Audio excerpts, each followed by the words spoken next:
Good morning, everyone. My name is Matt Smith, and today I want to do a different kind of video. I want to talk about a TV show, The Office.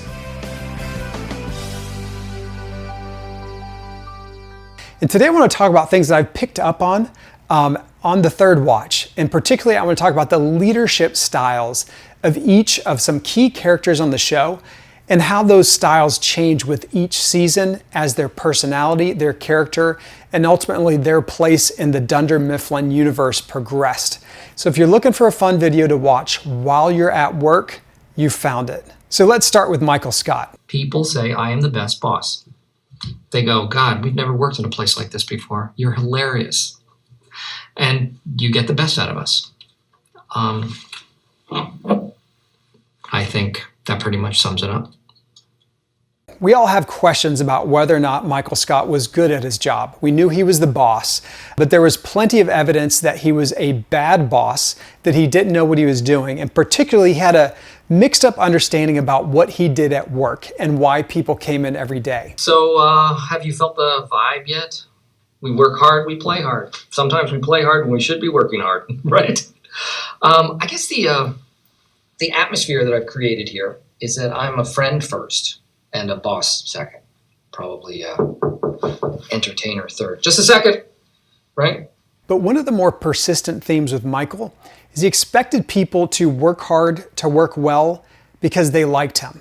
That if he could just get them to like him, things would work out well. And when things didn't go right, he was always trying to be better friends with the people around him, hoping that somehow that stronger friendship would make them more productive, better worker, and ultimately build up Dunder Mifflin to be a better company. So lucky for us, Michael never quite figured this out till later in the seasons. He had some honest, difficult conversations later in the television series, but it took him a long time to get there. Stanley, you want to help us out with that?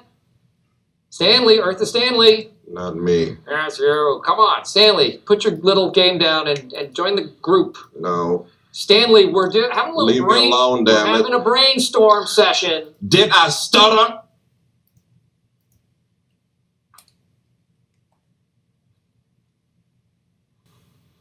Maybe you are feeling that you don't respect me because you don't know me very well. Michael, I've known you a very long time. And the more I've gotten to know you, the less I've come to respect you. Any other theories?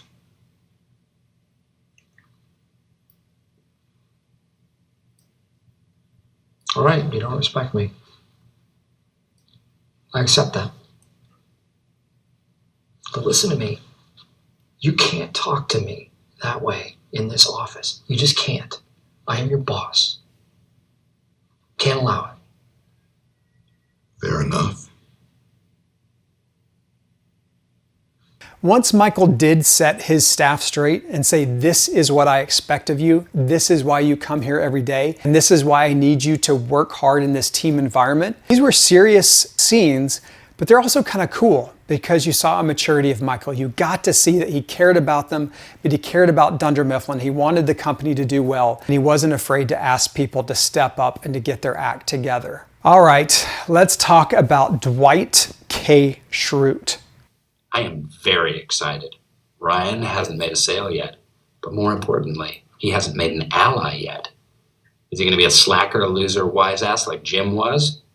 Or is he going to join the Dwight Army of Champions? In the first season of The Office, it'd be like 20 of us watching the show together. We always finish each episode with saying how much that we hated Dwight Schrute. And it ends up that we hated him because he was irrational, he was emotional, he was impulsive, and Dwight took work way too seriously. And he wanted power so much. And more than power, he wanted to be a dictator. Never has this been more awesome than in one season where we saw Dwight give an inspirational speech at a regional paper sales convention. I don't know. Let's watch the scene. Not only the years we've been at war, the war of work, but from the moment, as a child, when we realized that the world could be conquered. It has been a lifetime struggle, a never-ending fight, I say to you, and you will understand that it is a privilege to fight.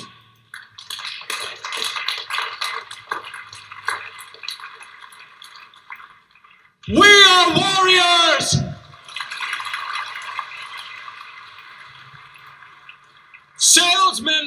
northeastern Pennsylvania, I ask you, once more rise and be worthy of this historical hour. Now, the reason why we love this scene is, one, it's dramatic and it's exciting, but you're seeing Dwight in a coming-of-age moment. Like, he's finally gotten to that point where he gets to be powerful, where he gets to be the voice of a revolution, and he gets to stand up and be the Dwight Schrute that he's always wanted to be. So in a lot of ways, we see that Michael and Dwight are both trying to be leaders, but they do it in different ways. Michael wants to be your best friend, and therefore you'll do whatever he asks you to do. And Dwight doesn't care about you at all, and therefore you will do whatever he asks you to do. Later on, we start to see Dwight mature. There's a classic scene where he goes on a sales trip and he's trying to prove that he's committed to serving his clients. So let's just watch the clip. Here's my card. It's got my cell number, my pager number, my home number, and my other pager number.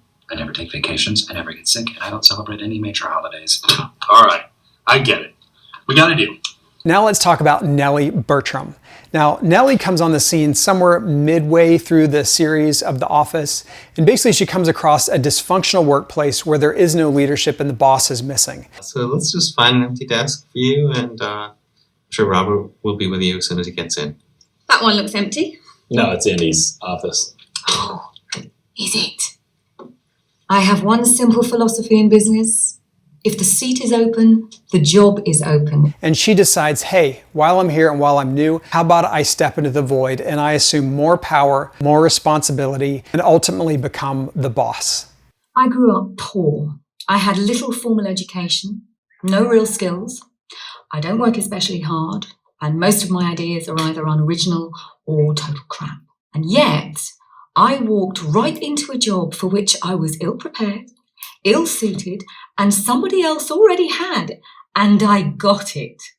If you ask me, that's the American dream right there. Now, I don't know how Nellie's story ends. I don't know if the writers lost interest in her character or if it was just me, but I do know that her story is real. Of course, it was exaggerated. It is very hyperbolic that she could come in on one day as an entry-level person and by the end of the week be in charge of the whole building. That's an exaggeration. This kind of behavior does happen. So always, have good lines of authority, have good accountability. Everyone needs to be held accountable from the very bottom to the very top. Have good, clear job descriptions so people don't start stepping on each other's toes. And if you ever do find an outrageous example like Nellie Bertram, be sure to tweet about her so that we can all hear her story as it unfolds in your company. We want to know how the story ends. Now let's talk about Ryan Howard. Now, Ryan Howard began at Dunder Mifflin as a temp.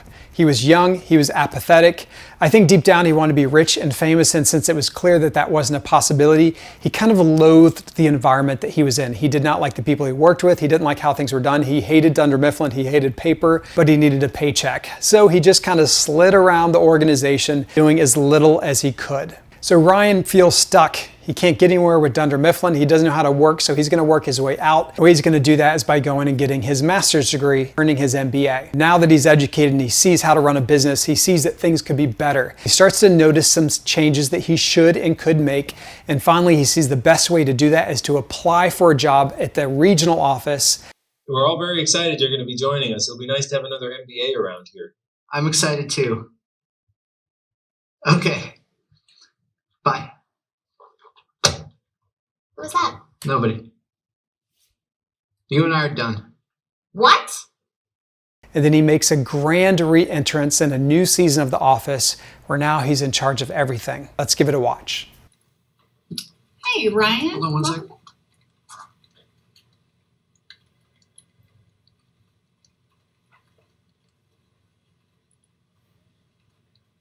Hey, Pam. It's great to see you. Is Michael in? Hey, yeah, there he is. There he is. He's back. And he's with a beard. He has facial hair. Look at you. You are so mature and old and Little man now. You're like our little man. Little old man boy. Michael, everybody. Bearded man boy. Let me say something. I know I used to be a temp here, but now everything is different. I'd like your respect. I am your boss now. You're going to have to treat me the same way you treated Jan. So of course, this unfortunately does not end well. Ryan ends up launching, it's kind of funny, it reminded me of the .com era, but he launches an e-commerce version of Dunder Mifflin. He rigs the system, he rigs the numbers, it becomes a huge flop. Ryan loses his job, then he goes back to Dunder Mifflin in the Scranton branch, and he has to humbly serve, broken and defeated, with the same team that he was trying to get away from. Now, the moral of the story with Ryan Howard is pretty obvious. Don't get too cocky. The one that's a little bit more subtle is don't believe your own stories. Don't believe your own hype. Yes, you can be excited about what you're doing. You can be passionate about what you care about at work. You can believe in yourself, but there comes that point where your hype is so detached from reality, the one person who will fail more than anyone else will be you. So work hard and stay humble. So finally, let's talk about Jim Halpert. Now, everyone loves Jim Halpert's character. He's one of the few characters who constantly looked at the camera, looked at us, and we had a knowing glance between the two of us where he understood that we understood that Dunder Mifflin was a disaster. In a lot of ways, that's what made us love Jim. There was always a little bit of frustration with Jim, that for as fun-loving and as fun as likable as he was so reluctant to focus on his work. He seemed more interested in harassing Dwight and actually doing a good job at work. Red hot, hot, very hot.